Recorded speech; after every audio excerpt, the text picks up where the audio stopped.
दोस्तों, लालची और पाखंडी बाबा करौली शंकर की पोल खोलने वाले इस दूसरे वीडियो में आपका स्वागत है। पिछली वीडियो में हमने बाबा की रेट लिस्ट आपको दिखाई थी कि किस प्रकार ये बाबा लोगों को ठगते हैं सनातन का नाम ले लेकर।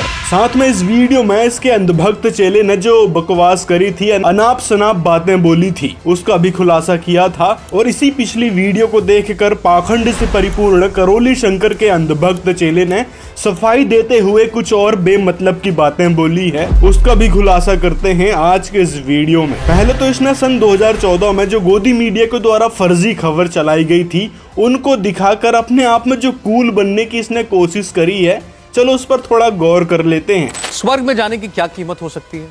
बाबा रामपाल के मुताबिक कीमत थी 1 लाख रुपए। रामपाल ने स्वर्ग भेजने के नाम पर भक्तों से खूब पैसे ऐंठे, भक्तों को स्वर्ग भेजने का झूठा प्रलोभन देता था। भक्त स्वर्ग जाने के लालच में 1 लाख रुपए देने के लिए आसानी से राजी हो जाया करते थे।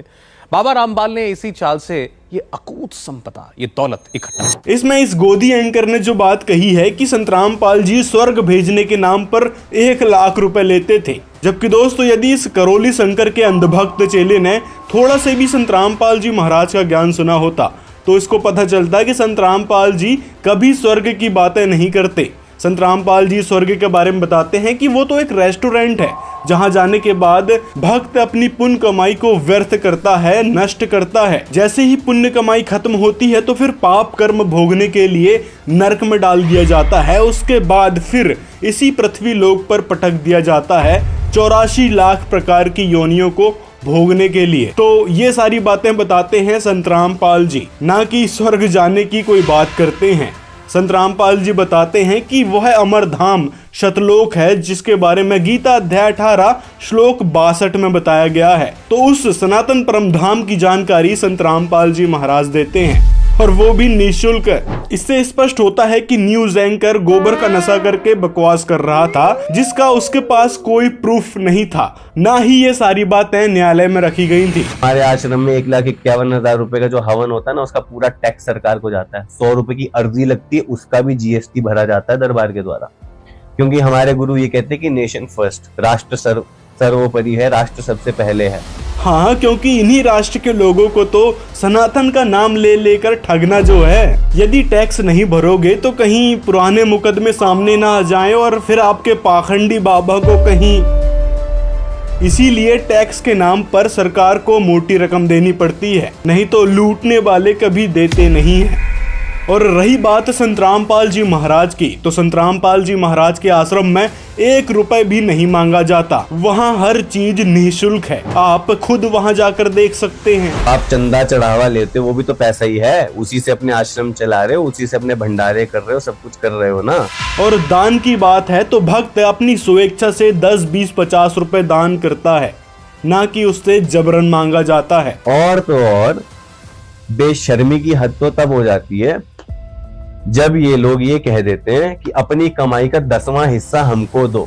तो 10वें अंश के बारे में संत रामपाल जी केवल परमात्मा का संविधान बताते हैं कि परमात्मा कहते हैं कि 10वां अंश गुरु को दीजिए, जीवन जन्म सफल कर लीजिए। लेकिन संत रामपाल जी ने ये कभी नहीं कहा कि आप जबरन दान दो, आपको देना ही पड़ेगा, मतलब जबरदस्ती नहीं मांगते। जैसे कि आपके करौली शंकर हर जगह पर्ची काटते फिरते हैं कि हाँ आपको अंदर प्रवेश करना है, लो पर्ची कटवाओ 100 रुपए की, भभूति चाहिए, लो पर्ची कटवाओ, रोग दूर करना है 1,51,000 दो पहले तो। मतलब ऐसे ऐसे ढेरों रुपए लिए जाते हैं, जिसकी बात हमने पिछले वीडियो में भी करी थी, वो भी प्रूफ के साथ। और संत रामपाल जी महाराज के सभी 11 सतलोक आश्रमों में जो भी सामग्री आती है सभी प्रॉपर जीएसटी बिल के साथ आती है। मतलब हर चीज में संत रामपाल जी टैक्स भरते हैं। और राष्ट्र के संविधान की ही बात कर रहे हो, और आपके गुरु तो राष्ट्र के संविधान का भी सम्मान नहीं करते। तो संत रामपाल जी महाराज ही एकमात्र ऐसे संत हैं जो स्वयं तो अनुशासित हैं ही, साथ में भक्तों को भी अनुशासित करते हैं और हर एक भारतीय संविधान का पालन बखूबी से करवाते हैं। साथ में उस परमेश्वर के संविधान को भी बताते हैं और पालन भी करवाते हैं। और जिस 2014 के बरवाला घटना का वीडियो दिखाकर आप कह रहे थे आपके गुरु ने किस तरह से देश के संविधान के खिलाफ एक आर्मी बनाकर पुलिस वालों से द्रोह और विद्रोह किया था, तो स्पष्ट है कि चोर कौन और ठगोड़ा कौन और असली कौन। ये तो जनता समझदार है ना। हाँ, तो इसकी सच्चाई जानने के लिए पहले तो आपको ये वीडियो देखना पड़ेगा जो सीसीटीवी फुटेज के साथ है। अब सीसीटीवी पर विश्वास नहीं करोगे तो फिर करोगे किस पर? तो यहाँ पर पूरी सच्चाई है कि किसने धज्जियां उड़ाई थी भारतीय संविधान की। क्या संतराम पाल जी ने या फिर स्वयं पुलिस वालों ने धज्जियां उड़ाई थी, इस पर डिटेल में बताया गया है। और जिस पोस्ट को दिखाकर आप भसड़ फैलाना चाह रहे थे कि संतराम पाल जी भारतीय संविधान का पालन नहीं करते और हमारे जो मुख्यमंत्री हैं, प्रधानमंत्री हैं, राष्ट्रपति हैं, उनके बारे में गलत कहते हैं, तो पहले तो ये पोस्ट ही फर्जी है, क्योंकि संतराम पाल जी ने ऐसी कोई बातें नहीं कही है, ना ही अपनी किताबों में और ना ही सत्संगों में। इसका मतलब है कि कोई भी कुछ भी लिख देगा तो आप उन्हीं बातों पर विश्वास करने लग जाते हो। तो इससे ही आपकी मानसिकता का पता चलता है। पहले रिसर्च कर लिए होते कि संतराम पाल जी सच में ये बात कहते हैं नहीं कहते हैं। फिर आगे आपने एक और फर्जी न्यूज़ दिखाई थी संतराम पाल जी महाराज के बारे में, तो चलो थोड़ा उस पर भी गौर कर लेते हैं। अपने गुरु की हरकतें देखोगे तो आओ हम तुम्हें दिखाते हैं तुम्हारे गुरु की हरकत। बाबा रामपाल की अय्याशी के राज। इस भ्रष्ट न्यूज चैनल ने जो भी बातें बोली है उस बात का प्रूफ क्या है? क्या ये बातें सच में कोर्ट में साबित भी हुई हैं? जो आप इस वीडियो को दिखाकर ये सिद्ध करना चाह रहे थे कि संतराम पाल जी ऐसे संत हैं जो मीडिया वाले दिखाते हैं, तो मतलब प्रूफ दिखाओ ना, कि क्या प्रूफ है आपके पास कि संतराम पाल जी के आश्रम में ये चीजें मिली थी। और रही बात दवाइयों की, शक्तिवर्धक दवाइयां मिली थी, तो दवाइयों वाले केस में संतराम पाल जी दिसंबर 2022 में बाइज्जत बरी हो चुके हैं। थोड़ा ये भी रिसर्च कर लिए होते अपनी अंधभक्ति को दरकिनार रखते हुए। और अगर इस वीडियो में थोड़ा सा और गौर करें तो इसमें कहीं भी ऐसी चीज नहीं दिखाई गई है जिससे स्पष्ट होता है कि आश्रम में ऐसा कुछ सामान भी मिला था। जो दवाई दिखाई गई हैं वो भी गूगल से डाउनलोड करके और संतराम पाल जी महाराज की फोटो के साथ अटैच करके दिखाया गया। जो बातें बोली जा रही है उसके एक भी फोटोज नहीं है। यदि बात सच होती तो वीडियो या फोटोज जरूर दिखाते ये मीडिया वाले, लेकिन बस घटिया वॉइस ओवर करके और चंद चीजों को दिखा दिया और आप भी उसी बात को मान बैठे कि हाँ ये बात सच थी। मतलब कुछ भी। और जिस अश्लील पुस्तकों की बात ये कर रहा है कि आश्रम में अश्लील पुस्तकें मिली और किताबें, तो कहाँ है भाई वो पुस्तकें? दिखाओ जरा, वहां तो कोई पुस्तकें दिख नहीं रही है।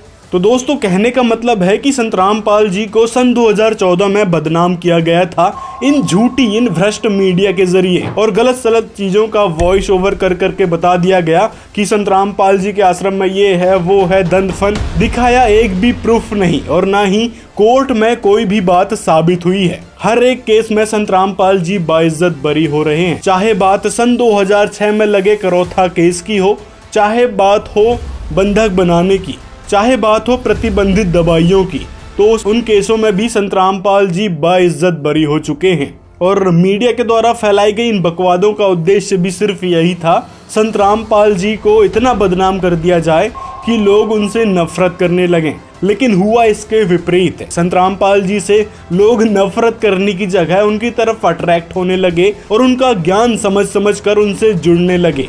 आज करोड़ों की संख्या में संतराम पाल जी के अनुयायी हैं, हर जगह हर गांव में मिल जाएंगे, जिससे स्पष्ट होती है कबीर जी की वाणी कि कबीर और ज्ञान सब ज्ञानड़ी, कबीर ज्ञान सो ज्ञान, जैसे गोला तो बुकाइब करता चले मैदान। तो संतराम पाल जी महाराज का वह आध्यात्मिक ज्ञान है जिसके जरिए समाज में एक शांति स्थापित हो रही है। और आपके गुरु जैसे पाखंडी बाबाओं की पोल भी लगातार संतराम पाल जी महाराज के ज्ञान से खुल रही है, और ये मंद बुद्धि अपनी ही चला रहा है कि उनके कमरों से औरतों की सलवारें और पता नहीं क्या क्या चीजें निकल रही हैं।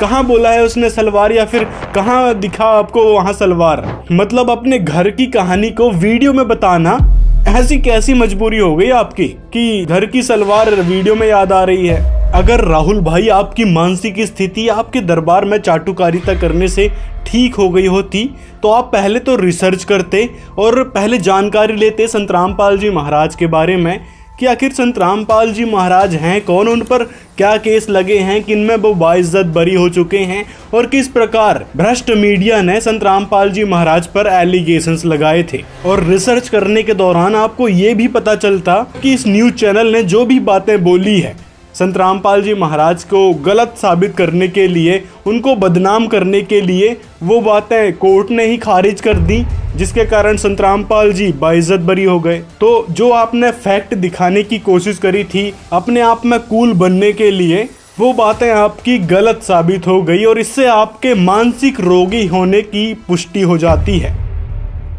और जिस घटना के कारण 5 लोगों हुई थी और जो केस लगाया गया था संत रामपाल जी महाराज पर बंधक बनाने वाला केस, तो उसमें भी संत रामपाल जी महाराज साल 2017 में बाइज्जत बरी हो चुके हैं। अब बताओ जरा, जब आपके पास फैक्ट चेक करने का ही कोई दिमाग नहीं है और उल्टा झूठे इल्जाम जो लगे थे उनको ही दिखाकर आप अपने आप में कूल बन रहे थे, तो फिर हुए ना आप मानसिक रोगी। तो इलाज की किसको जरूरत है? आपको, ना कि मेरे को।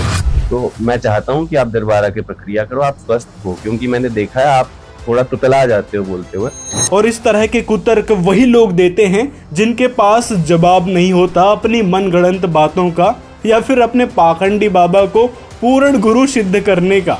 क्योंकि जैसे आप समस्या को समस्या बोलते हो, भ्रमित को भ्रमित बोलते हो, और चाहे मैं भ्रमित को भ्रमित बोलूं या फिर सह को शय बोलूं, लेकिन मेरी फैक्टफुल बातों से आपकी सुलग तो रही है ना, बस इतना ही काफी है। और जब आप मानसिक रोगी प्रूफ ही हो चुके हैं तो फिर आपके आरोग्य हवन की भी पोल खुल रही है कि जब बाबा के चाटुकार चेले पर ही आरोग्य हवन काम नहीं किया तो और लोगों पर क्या ही करेगा, जो पैसे भर भर के अपना दुख दूर करवाने के लिए, अपनी मानसिक स्थिति ठीक करवाने के लिए दरबार में आते हैं। अब ये मत कहने लग जाना कि जिस प्रकार संत रामपाल जी महाराज के बारे में मीडिया वालों ने झूठी खबर फैलाई थी, उसी प्रकार हमारे जो करौली शंकर गुरु हैं उनके बारे में भी मीडिया वालों ने झूठी खबरें फैलाई थी। क्योंकि आपके गुरु पर जो भी एलिगेशंस लगे थे वो एकदम सत्य और प्रमाणित हैं, जिसका जीता जागता उदाहरण वो कई सारे लोग हैं जिनको आपके गुरु ने ठगा था,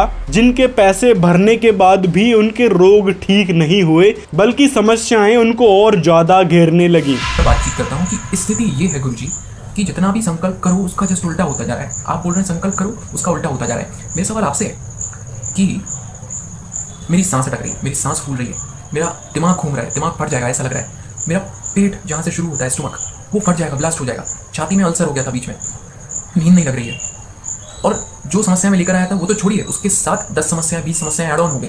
मैंने पापा मम्मी को नहीं बताया था कि मैं हवन के लिए पैसा जो है झूठ बोल के उनसे ले रहा हूँ। सोचिए एक व्यक्ति किसी भी तरीके से पैसा अरेंज करता है पूरी फोकस पॉजिटिविटी के साथ कि मैं अपने परिवार का उद्धार कर दूंगा, इस राह में चलने लगता है और उसके साथ उल्टा होने लगे और उस रास्ते से वो वापस भी ना आ पाए वापस। सोचिए कितनी विकट परिस्थिति, और उसके साथ उल्टा सीधा होने लगे उस व्यक्ति के साथ। तो ये सारा कुछ मेरे साथ हो रहा है, ये मैं अपनी कहानी बता रहा हूँ। अगर हम 1,51,000 रुपए ले रहे हैं तो ठोक कर कहते कि ले रहे हैं, दिक्कत क्या है उसमें? तो राहुल भाई, आपका मानसिक रोग दिन ब दिन बढ़ते जा रहा है। ना ही आपके करौली शंकर यानी आपके गुरु की कोई विधि काम कर रही है, ना ही आपके ऊपर किए गए आरोग्य हवन से कोई फायदा नजर आ रहा है, बल्कि दिन व दिन आपकी दिमागी स्थिति और बद से बदतर होती जा रही है। इसीलिए जल्द से जल्द संत रामपाल जी महाराज की शरण ग्रहण करें, जिससे आपके अंदर प्रवेश प्रेत आत्मा से और टोना टोटके से छुटकारा मिल सके। कहते उस परमात्मा को याद कर तत् ब्रह्म को, गीता अध्याय नंबर 7 के श्लोक नंबर 29 में गीता ज्ञानदाता कहता है,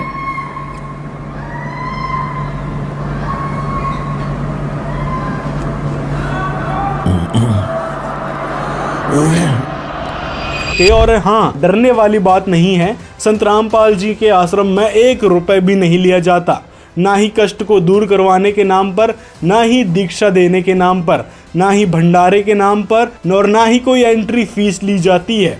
मतलब निःशुल्क सारी समस्याओं का समाधान होता है। इसीलिए आप बेझिझक संत रामपाल जी की शरण में आ सकते हैं और उनसे नाम दीक्षा लेकर अपनी जो दिमाग की स्थिति है उसको ठीक करवा सकते हैं। जैसे कई सारे ऐसे भक्त हैं जिनको कई सारी समस्याएं थी, लेकिन वो संत रामपाल जी की शरण में आए और उनकी सारी समस्याएं एकदम ठीक हो गईं, नाम दीक्षा लेने के जस्ट बाद ही, और उसका उनको 1 रुपए भी नहीं देना पड़ा। तो ये होते हैं असली पूर्ण संत, जिनकी शब्द में शक्ति होती है, जिनके वचनों में शक्ति होती है। ढेरों इंटरव्यूज मिल जाएंगे ऐसे ऐसे भक्तों के जिनको संत रामपाल जी महाराज ने लाभ दिए हैं, वो भी निःशुल्क है। सदगुरु रामपाल जी महाराज के सत्संग में गया हुआ था, तो वहाँ एक बहन थी, उसने वो प्रेत बाधा से पहले बंदी थी, तो उसने बंदी छोड़ सदगुरु रामपाल जी महाराज को प्रणाम किया, तो प्रणाम करने से उसकी प्रेत बाधा दूर हो गई। तो मैं वहाँ पर सत्संग शुरू था, तो मुझे उसको देखकर दृढ़ विश्वास हो गया कि मेरी बहन की भी प्रेत बाधा दूर हो सकती है। तो मैंने उस दिन बंदी छोड़ सदगुरु रामपाल जी महाराज से नाम उपदेश लिया। हमने सत्संग देखा, परमात्मा का ज्ञान समझा। पापा जाना तो पापा हरिद्वार जा रहे थे, लेकिन अचानक पापा का दिमाग बदला। पापा ने कहा हरिद्वार नहीं, हरियाणा जाके आता हूँ। पापा हरियाणा गए, बरवाला सदगुरु रामपाल जी महाराज जी की शरण में गए। पापा ने वहाँ से नाम दीक्षा ली, और पापा ने वहाँ ये सोच के नहीं गए थे कि मेरे बच्चे सही हो जाएंगे, यहाँ से कुछ लाभ होता होगा। पापा बस ये सोच के गए थे कि यहाँ तो आध्यात्मिक ज्ञान मिलता है, मैं ज्ञान प्राप्त करता हूँ। ज्ञान प्राप्त किया, और उसी दिन से आज तक, आज 5 दिसंबर 2016 हो चुका है, आज तक हमको कोई प्रॉब्लम आज तक दोबारा कभी भी नहीं हुई है। मेरे घर में कभी एक दवाई की गोली तक नहीं आई है किसी के लिए भी। ज्ञान गंगा में जो सृष्टि रचना लिखी हुई है, सृष्टि रचना को पढ़ते ही हमारी आत्मा गदगद हो गई। धन्यवाद किया, कोटि कोटि दंडवत प्रणाम किया कि ऐसे संत इस धरती पर आए हुए हैं और हम भूले पड़े हैं, हमको आज तक इनकी खबर नहीं, भनक नहीं लगी। आहा, हमारी आंखों से आंसू निकल गए। उसी समय हम दोनों भाइयों ने रात भर खूब विचार किया। फिर हमारे छोटे भाई कैलाश भाई को बुलाया, उनको बताया, उनने भी सृष्टि रचना पढ़ी, उनको भी समझाया, उनके भी समझ में आ गया। हमने गीता जी उठाई, हमारे सिंगा जी महाराज के भजन लिए, उनसे मिलान किया, सब ज्ञान पूरा पूरा पूरा पूरा एक जैसा मिलता गया। संत रामपाल जी महाराज जी के ज्ञान से हम तो धन्य हो गए। संत सिंगा जी महाराज की वाणी में हम बोलते थे, वाह घर की मोहे कोई न बतावे, जा घर से जीव आया हो। ब्रह्मा विष्णु महेश नहीं थे, नहीं थी मूल और माया हो। रज और वीर्य दो ही नहीं थे, फिर जीव कहाँ से आया हो। ऐसे ऐसे हम भजन गाते थे, भक्तों को समझाते थे, पर वो हमारे मन में अशांति थी। कंसेप्ट था कि ये सिंगाजी बाबा बोलना क्या चाहते हैं। जीव को बता रहे हैं कि ब्रह्मा विष्णु महेश नहीं था, और ये बता रहे हैं कि जो घर से जीव आया, वो कौन सा ऐसा घर है, कहीं के घर में रहता था क्या जीव, और वहाँ से आया है क्या ये, तो इसका घर कहाँ होगा। और ब्रह्मा विष्णु महेश नहीं थे, नहीं थी मूल माया, रज और वीर दो ही नहीं थे, फिर जीव, तो ये जीव तो इनसे पहले का हो गया। सिंगाजी महाराज बता रहे हैं, तो हमको ऐसा लगता था। पर जिस समय हमने संत रामपाल जी महाराज, परम संत रामपाल जी महाराज जी, जिनकी ज्ञान गंगा, जिसके प्रश्न नंबर 20 पर सृष्टि रचना पढ़ी, तो हमारे सारे कंसेप्ट क्लियर हो गए। सब पूरा पूरा हमको समझ में आया कि ये बात है। ये फिर बरवाला, सतलोक आश्रम बरवाला, जिला हिसार, हरियाणा में जाकर के हमने परम गुरु संत रामपाल जी महाराज जी से नामदान लिया। 5 साल तक जब मैं साधना करता रहा, तो एक सिद्धि सी प्राप्त हो गई मेरे अंदर। इतना मैं देख लेता था कि जब कोई मेरी गुफा की तरफ आता था, तो मैं उसको देख लाता था 1 किलोमीटर 2 किलोमीटर दूर से कि कोई मेरी तरफ आ रहा है। संत रामपाल जी महाराज अपनी वहाँ से बाहर निकले भक्तों को दर्शन देने के लिए, तो जैसे ही मैं सामने ही खड़ा था, जैसे मेरे उनके ऊपर जो दृष्टि पड़ी ना, तो एकदम ऐसा हो गया कि मतलब मेरे अंदर से कोई भूत निकल गया हो। तो एकदम ठंडक आ गई। वो परमात्मा संत रामपाल जी महाराज चले गए अपने भक्तों को हाथ रखते रखते, आशीर्वाद देते देते। जब मेरी बारी आई तो मेरे पे आशीर्वाद नहीं दिया, मेरे सर पे उन्हें हाथ नहीं रखा, और ऐसे निकल के चले गए। तो फिर एकदम मैं रोने लग गया। मैंने कहा, हे भगवान, आप जंगल में गए थे मेरे को लेने के लिए, आप मेरे को जंगल में से बुला करके जहाँ ले आए, और जहाँ आपने मेरी बात भी नहीं सुनी। तो इतनी दूर से जब वो संत रामपाल जी महाराज लौट के आए, और लौट के आए मेरे से कहा कि मैंने क्या नहीं सुनी बेटा तेरी, सब कुछ तो सुन ली। तो फिर मेरे को लगा कि भाई यहाँ जो पक्का काम है। तो उन्होंने कहा, तुमने नाम दीक्षा ले ली? मैंने कहा नाम दीक्षा ले ली। बोले बेटा भक्ति करो। मुझे हुलिया क्या बना रखा, मेरे बड़े बड़े बाल थे, बड़े बड़े जटा थे। तो मैंने कहा ठीक है, तो अब मैं भक्ति कर रहा हूँ। और उन्हें कह दिया था कि अब तुमको कोई भूत व्याधा नहीं सतावेगी। तो पहले बहुत से आते थे जिन भूत बेताल वगैरह, अब कोई नहीं आता, और बढ़िया भक्ति हो रही है और बढ़िया साधना में लगे हुए हैं। और जबकि पहले मैं मरने के लिए जा रहा था, पहला लाभ तो यही है कि जब मेरा बिल्कुल ऐसे लकड़ी जैसा शरीर हो गया, व्रत करते करते, उपवास करते करते, तो एकदम ऐसा नया जीवन मिला जो भक्ति साधना करने से। आज देखो मेरी बॉडी कैसी है, बिल्कुल जे लग रहा है मैं तो अभी घर से निकल के आ रहा हूँ। जब मैंने दीक्षा नहीं ली थी जब, तो पहले अगर आज भी मेरे को लोग देखते हैं तो वो पहचान नहीं पाते हैं कि आप वही हैं क्या। तो ऐसा हो गया था मैं बिल्कुल, मेरी अंदर की लीवर खराब हो गया था, क्योंकि 5 साल मैंने खाना नहीं खाया, तो वो सुकड़ के इतना नेक हो गया था। तो उसमें आधी रोटी, 1 रोटी जाती थी केवल बस। तो अगर ज़्यादा खाता था तो बीमार हो जाता था, और कम रोटी खाती थी, इससे बिल्कुल शरीर कमज़ोर होता जा रहा था। तो पहली बात तो यह है कि जब परमात्मा संत रामपाल जी महाराज से मैंने दीक्षा ली, तो जो मैंने मंत्रों के जाप किए, जो क्रिया उन्हें बताई थी, जो मैंने करना चालू की, तो आज मेरा वो लीवर भी सही है, और मेरी पूरी बॉडी बिल्कुल ऐसे लगती है कि जी पता नहीं कौन है। और अगर आज वो देखें तो मेरे कोई पहचान नहीं पाएगा कि जी वही है कि दूसरे हैं। तो संत रामपाल जी महाराज ने मेरे को नया जीवन दान दिया है। मेरे पास जो कई प्रकार की सिद्धियाँ थी, इससे पहले मैंने एक किताब लिखी है, देह सिद्धि, स्वर्ण सिद्धि और रस सिद्धि नाम की किताब लिखी है मैंने। हम लोग पूजा किस चीज़ की कर रहे हैं और क्या चीज़ की पूजा करना चाहिए, इस प्रकार का ज्ञान संत रामपाल जी महाराज की किताब पढ़ने से मिला और मैं इसके माध्यम से अमर बनने की ख्वाहिश लेके बैठा था जी। जैसे ही मैंने संत रामपाल जी महाराज जी से दीक्षा ली तो मुझे अपने आप में समझ में आया कि मेरे शरीर में कोई परिवर्तन हो रहा है और इस प्रकार का परिवर्तन हुआ तो धीरे धीरे ये सब चीज़, मैं पहले मलाई खाता नहीं था और चावल नहीं खाता था और दूध भी पीने से मुझे डर लगता था, तो ये जैसे ही मैंने दीक्षा ली तो मेरे अंदर एक प्रचंड परिवर्तन होते गया और आज मैं सभी तरह की चीज़ें खा सकता हूँ, पी सकता हूँ और यही मेरे लिए बहुत ही आनंद की बात है कि मेरा स्वास्थ्य लाभ हो गया, मैं सुदृढ़ हूँ और किसी प्रकार की आज बीमारी नहीं है मुझे, क्योंकि तन का सुख ये सबसे बड़ा सुख है। तो ये इस चीज़ का भी ज्ञान संत रामपाल जी महाराज ने ही बताया है। और साथ में संत रामपाल जी ऐसा आध्यात्मिक अलौकिक ज्ञान बताते हैं जिससे पता चलता है कि इस काल के लोक से कैसे निकला जाएगा। जो आप ब्रह्मा विष्णु महेश को ही सर्वोच्च भगवान मान बैठे हैं, आपके गुरु ने शिव को ही सर्वोच्च बता बैठे हैं, माँ कामाख्या को ही सर्वोच्च देवी बता बैठे हैं कि वो ही मोक्ष देंगे, वो ही दुख दूर करेंगे। तो वास्तव में वेदों में लिखा है कि वह दुख हरण करने वाला परमात्मा कौन है जो पाप का भी नाश कर देता है, तो वह परमात्मा है कबीर साहिब। देखिए क्या लिखा है पवित्र वेद में दुख हरता के बारे में। यह है यजुर्वेद महर्षि दयानंद जी द्वारा। इसके अध्याय 8 के श्लोक नंबर 13 पे इसमें लिखा है, सबके उपकार करने वाले आप, दान देने वालों के अपराध के विनाश करने वाले हो, साधारण मनुष्यों के किए हुए अपराध के विनाश करने वाले हो, पिता के किए हुए विरोध आचरण के अच्छे प्रकार हरने वाले हो, अपने किए हुए पाप के दूर करने वाले हो, अधर्म के मतलब मतलब अधर्म पापों के पाप को भी नाश करने हारे हो। तो संत रामपाल जी की शरण में आने के बाद सभी दुख दूर होंगे ही होंगे, साथ में मोक्ष का रास्ता भी मिलेगा, जिसकी जानकारी कबीर साहिब जी ने ऋषि रूप में शिव जी को भी दी थी। परमात्मा जो प्रथम बार आए थे वो इस ब्रह्मा से मिले, विष्णु जी से मिले, शिव जी से मिले थे। उनको सृष्टि रचना सारी कथा सुनाई थी। इन्होंने एक बार तो स्वीकार किया था, फिर काल प्रेरणा से माल्य के ज्ञान को रिजेक्ट कर दिया। अब वो सुना हुआ ज्ञान यहाँ कुछ अटकलबाजी कर रहा है। ये परमात्मा ने तो ये बता रखा है कि इस काल ने दुर्गा को खा लिया था, बुरी नीयत वो उसके पेट में चली गई थी, फिर वो परमेश्वर ने आकर निकाली थी, तब ये दोनों पति पत्नी रूप में रहने लगे थे। साथ में कबीर जी को शिव जी ने गुरु भी बनाया था। उसके बाद से ही शिव जी उस सोहम मंत्र का जाप करते हैं। तो संत रामपाल जी महाराज की शरण में आने के बाद वह मोक्ष मंत्र मिलेगा, जिसकी जानकारी आपके गुरु को तो है ही नहीं कहीं से कहीं तक। और जो भी आपने जानकारी बताई है प्रथम मंत्र, सतनाम और आदि नाम की, वो सारी गलत है। जैसे कि आपने कहा था ना कि शिव जी ही काम वासना से मुक्त कर सकते हैं। हमारे दरबार में जो भी आता है उनके मन में काम वासना आती ही नहीं।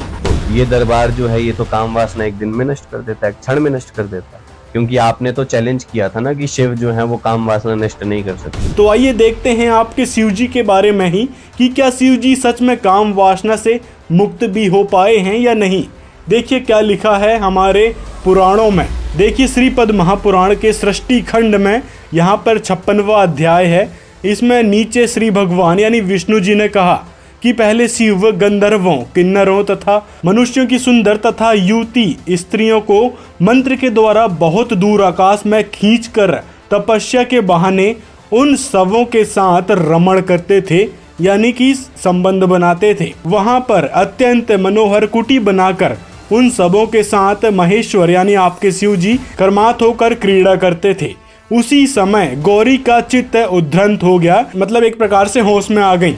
उन्होंने ध्यान योग के द्वारा क्रीड़ा करते हुए जगदीश्वर यानी आपके शिव जी को देखा। उनको स्त्री के साथ भीतर गए हुए जानकर गौरी क्रोधित हो गई और उसके बाद क्षेमणकरी का रूप बनाकर उन्होंने भीतर प्रवेश किया। आकाश में अत्यंत दूर एकांत में कामदेव के समान कांति वाले सुंदर स्त्रियों के मध्य में विद्वान शुभ पुरुष यानी आपके शिव जी को स्त्रियों के साथ आलिंगन करके बार बार क्रीड़ा करते हुए और अस्वस्थ होकर खूब चुंबन करते हुए काम परशवश शिव जी को देखकर पार्वती जी उनके सामने खड़ी हो गई और उन सबों के केस को पकड़कर खींचकर चरण से मारा, यानी पैरों से मारा।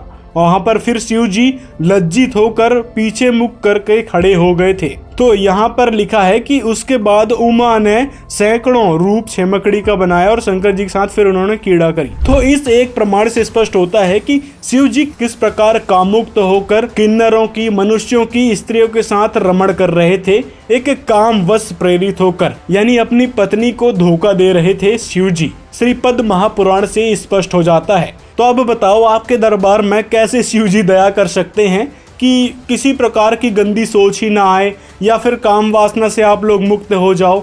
मतलब आपके भगवान ही जब मुक्त नहीं हो पाए तो आप लोग कैसे इस काम वासना से मुक्त होने का दावा कर सकते हो। आगे आपको एक और प्रमाण दिखाते हैं शिव जी के बारे में।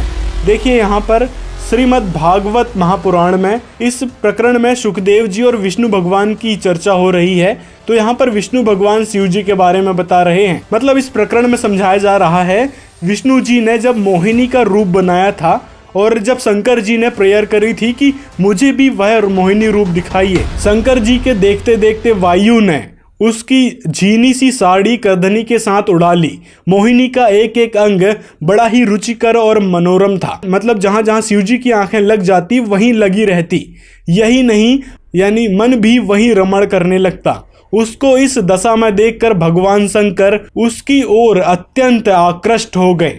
उन्हें मोहिनी भी अपने प्रति आसक्त जान पड़ती थी। उसने शंकर जी का विवेक छीन लिया था। वे यानी शिव जी उसके आव भाव से कामातुर हो गए और भवानी के सामने ही लज्जा छोड़कर उसकी ओर चल पड़े। यानी इस एक और श्रीमद् भागवत महापुराण के इस प्रमाण से स्पष्ट होता है कि शिव जी किस प्रकार उस मोहिनी के पीछे दौड़ पड़े कामुक्त होकर। मतलब यहाँ भी शिव जी अपनी काम वासना को रोक नहीं पाए, उस पर संयम नहीं कर पाए। तो सोचो कि आपके दरबार में आने से कैसे लोग काम वासना से मुक्त हो सकते हैं। तो ये दरबार जो है ये तो काम वासना एक दिन में नष्ट कर देता है, एक क्षण में नष्ट कर देता है। मतलब हद होती है बेवकूफ़ी की। पहले रिसर्च कर लो अपने देवताओं के बारे में जिनकी आप भक्ति बताने लग रहे हो। जब शिव जी ही काम वासना से युक्त हैं, उनके ऊपर भी काम वासना आसक्त हो रही है, तो फिर किस प्रकार शिव जी लोगों को काम वासना से मुक्त कर पाएंगे। फिर आप कहते हो कि शिव जो हैं वो मोक्ष नहीं दे सकते। यदि शिव मोक्ष नहीं दे सकते तो अपने मंत्र के प्रारंभ में ओम क्यों लगा रहे हो? अपने मंत्रों में श्रीम क्लीम लगा रहे हो, माँ के ही मंत्र लगा रहे हो और माँ का ही अपमान कर रहे हो। ये कैसा दोगलापन है भाई। इन सब से तो बहुत ही स्पष्ट हो जाता है कि ये रामपाल जो है ये पूर्ण रूप से शास्त्र विरोधी, सनातन विरोधी और हिंदू विरोधी है। जब हम इस काल का रोटी खा रहे, कपड़ा पहने, पानी पीवे, इसमें जीवें सोवें, सारा सोच इसमें कर रहे हैं, तो इसका टैक्स है हमारे ऊपर, इसकी मजदूरी करनी पड़ेगी।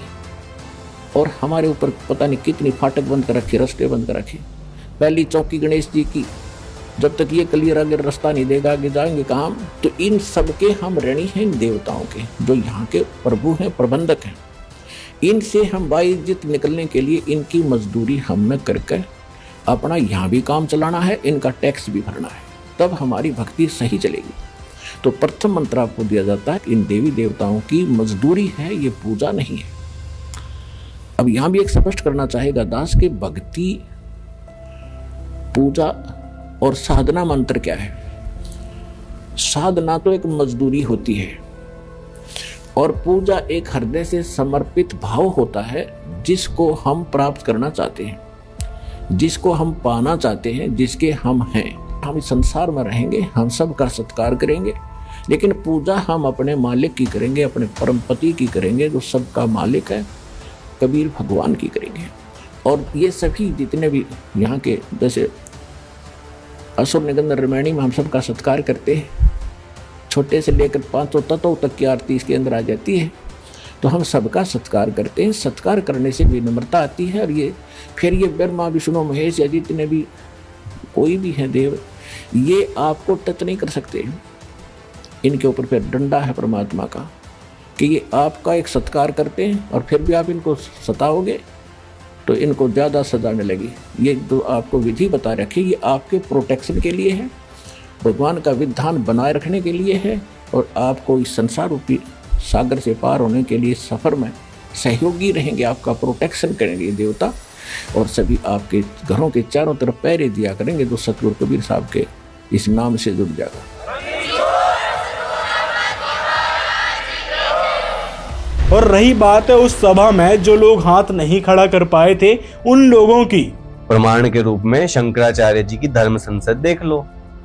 जब गुरुदेव धर्म संसद में महाकुंभ में गए थे और शंकराचार्य जी के साथ साथ अन्य सभी बैठे लोगों को वहां ओपन चैलेंज दिया और कहा कि एक गंदा कामुक विचार किसी के मन में आ रहा हो तो हाथ खड़ा करे और आप सबको शिव की सौगंध है। तो जरा तुम ये बताओ कि क्या आप वहां पे बैठे होते तो क्या आप हाथ खड़ा कर लेते यदि आपके मन में भी ऐसे कोई विचार आ रहे होते? नहीं करते, क्योंकि लज्जा नाम की भी एक चीज होती है जो हर किसी के अंदर है और शायद आपके भी अंदर होगी या फिर जो लोग वहां बैठे थे उनके अंदर भी थी कि मैं कैसे हाथ खड़ा कर दूंगा, कहीं लोग मेरे बारे में उल्टा सीधा ना सोचने लगे जो आसपास लोग बैठे हैं कि भाई ये तो काम वासना से ग्रसित है और इसके अंदर काम वासना की मतलब गलत भाव आते रहते हैं। एक हे दृष्टि से लोग उसको देखते, इस कारण भी लोगों ने हाथ खड़ा नहीं किया था। ये बात खुद ही दिमाग लगा सकते हैं, मतलब एक कॉमन सेंस की बात होती है। और अगर इतनी सी ही कॉमन सेंस आपके पास नहीं है तो फिर धिक्कार है आपकी चाटुकारिता की डिग्री पर जो करौली शंकर के दरबार से आपने ली है। फिर उसके बाद आप जो नाम देते हैं वो क्या नाम है? सत सुकृत अविगत कबीर। कौन से शास्त्र में ये नाम लिखा है बताएंगे मुझे? कहाँ लिखा है? फिर आप जो मंत्र जाप देते हैं ओम ओम ओम, क्लीम क्लीम क्लीम, हरियम हरियम हरियम, श्रीयम श्रीयम श्रीयम, सोहम सोहम सोहम, कहाँ लिखे हैं ये मंत्र? कौन से शास्त्र में है? ये कौन सी शास्त्र भक्ति आप करवा रहे हैं? प्रथम मंत्र दिखाते हैं कि प्रथम मंत्र क्या है। ये देखिएगा, ये हमारा बॉडी का चित्र है, इसमें ये कमल बने हुए हैं। ये मूल कमल में गणेश जी और इसका ये किलियम जाप है और इससे ऊपर स्वाद चक्र अनुष्ठान, ये स्वादिष्ठान चक्र भी कहते हैं। इसकी 6 पंखुड़ियां दूसरे कमल की और सावित्री ब्रह्मा इसका ओम जाप है। यहाँ लक्ष्मी और विष्णु का जाप है, ये नाभि कमल है और इसका ये हरियम जाप है। ये शिव और पार्वती रहते हैं। यहाँ परमात्मा ने इनको मंत्र दिया था, ये मंत्र। तो उसके बाद ये उनके शिष्य बने थे, उसके बाद शंकर भगवान इसी का जाप करते, इसलिए सोहम जाप यहाँ इसका कहा गया। अब यहाँ देखिएगा, ये दुर्गा है, इसका ये 16 पंखुड़ियों का कमल है, कंठ के अंदर है और ये इनका जाप है। और यहाँ और आगे अलग, ये तो फिर केवल मालिक ने संदेश दिए हैं। अब ये हैं इस शरीर से, इस पिंड से यहाँ तक बरी होने के लिए हमने ये मूल मंत्र जाप करने हैं। कैसे करने हैं ये नहीं खोलूंगा, वो तो जो उपदेश लेगा उसी को बताऊंगा। प्रथम चरण में संत रामपाल जी महाराज जो नाम दीक्षा अपने शिष्यों को देते हैं, क्या वो प्रमाणित हैं? अब आपको दिखाते हैं गरीब दास जी महाराज द्वारा रचित अमर सदग्रंथ से प्रमाण। देखिए ब्रह्मवेदी अंग। अब देखिए मुक्ति मुद्रा अंग से ये प्रमाण। अब देखिए ब्रह्मकला अंग से प्रमाण। फिर ये आगे का मंत्र क्या देते हैं? ओम सोहम, ये इनका सतनाम है। और कबीर साहब क्या कहते हैं? सत्य नाम कोई नाम नहीं, ये है आत्म रूप। कि सत्य नाम कोई नाम नहीं है जपने वाला, ये आत्म स्वरूप है। जिसने आत्म स्वरूप को जान लिया उसने सत्य नाम को जान लिया। और कबीर साहब ने तो सोहम के ऊपर भी काफी व्याख्या की है, उस पर भी एक अलग वीडियो बनाएंगे, काफी लंबा विषय है। अब देखते हैं संत रामपाल जी महाराज जो द्वितीय मंत्र यानी सतनाम दीक्षा में देते हैं, क्या वो उन्हें शास्त्रों से प्रमाणित कर पाएंगे? देखते हैं। सतनाम इस दास के पास है, 2 अक्षर का है, जो आदरणीय धर्मदास साहिब जी को कबीर परमात्मा ने सीधा दिया था, जिसमें एक ओम है, जैसा कि आपको कबीर सागर में और कबीर पंथी शब्दावली में प्रकट दिखाएंगे। अभी उसमें स्पष्ट लिखा हुआ कि ये मंत्र धर्मदास जी को दिया गया था। इनके पास वो मंत्र ही नहीं, सतनाम ही नहीं है, तो इनके पास पाप नाश कैसे होंगे? ये तो दुनिया को डुबो रहे हैं। धर्मदास जी को कौन सा नाम मिला? ये देखिएगा, कबीर सागर, खेमरा श्री कृष्ण दास प्रकाशन, मुंबई। ये है कबीर सागर, संपूर्ण 11 भाग। अब आगे देखो, अब 62 के ऊपर क्या बताया है ज्ञान प्रकाश 62 पृष्ठ पे है। यहाँ देखो 62 पृष्ठ पे क्या बताया है, सतगुरु कबीर साहब बताते हैं, धर्मदास ने पूछा कि कौन जग जीते कौन जग हारे, और कहो कौन विद काज समारे। अब परमात्मा ने उसको नाम दिया, वो नाम बताते कौन सा दिया धर्मदास जी को, वो सतनाम क्या है, इंद्री जीते साधुन सो हारे, कहे कबीर सतगुरु निस्तारे। जो इस तरह जाप कर लेगा उसको सतगुरु पार करेगा। सतगुरु सो सतनाम लखावे, वो सतगुरु है जो सतनाम बतावेगा समझावेगा। और सतपुर ले हंस पहुंचावे, सतपुर सतलोक में। अब ये आ गया वो सतनाम 2 अक्षर का, ओ हम सो हम जानो वीरू, और धर्मदास सो कहे कबीरू। अब यहाँ परमात्मा ने इसको थोड़ा सा गुप्त कर दिया, ओम को ओ हम लिख दिया, इनका समझ ना आई बात। सोहम ओम जानो वीरू, धर्मदास सो कहो कबीरू। अब सतनाम सुमरण करे और सतगुरु पद निज ध्यान, आत्म पूजा जीव दया, लह सो मुक्ति अमान।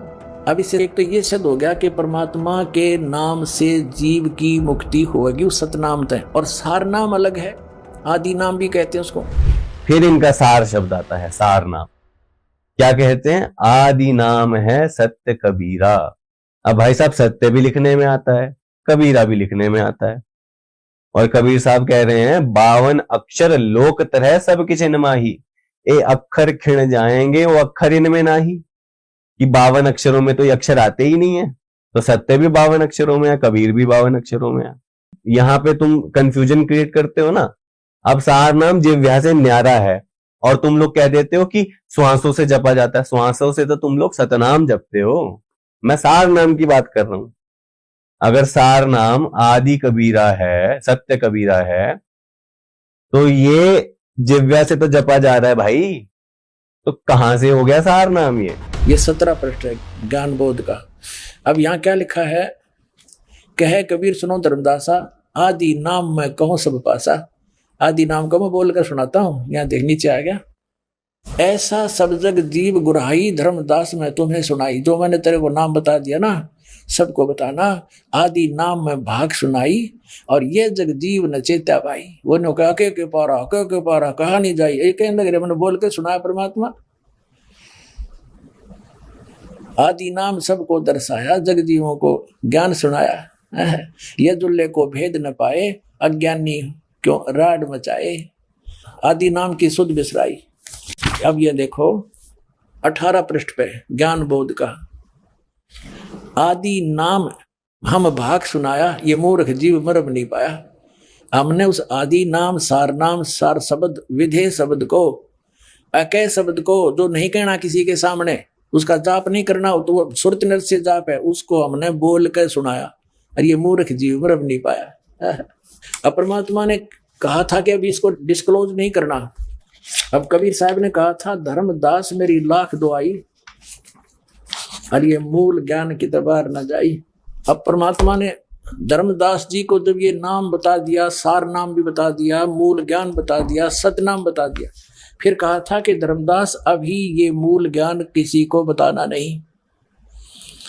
इस मूल ज्ञान को और सार नाम को गुप्त रखना।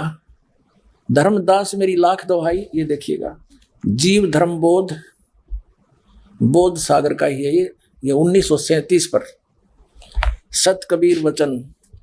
धर्मदास तो ये लाख दुहाई, और सार शब्द बार नहीं जाई। सार शब्द बार जो पर ही बिचड़ी पेड़ी हंसनी तेरही, युगन युगन तुम सेवा कीना, ता पीछे हम यहाँ पर दीनी। कोटिन जन्म भक्ति जब कीना, सार शब्द तब ही पहचीना। जब तुझे सार शब्द बताया मैंने, अंकुरी जीव होए जो कोई, सार शब्द अधिकारी सोई। सत कबीर प्रमाण बखाना, ऐसो कठिन पद निर्वाणा। अपना तो समझदार व्यक्ति को संकेत बहुत होता है। सार शब्द पाया जब लोई, आवागवन बहुर ना होई। गरीब सतगुरु सो हम नाम दे, गुज बीरज बिस्तार। बिन सो हम सीजे नहीं, मूल मंत्र निज सार। गरीब सो हम ऊपर और है, सत सुकृत एक नाम।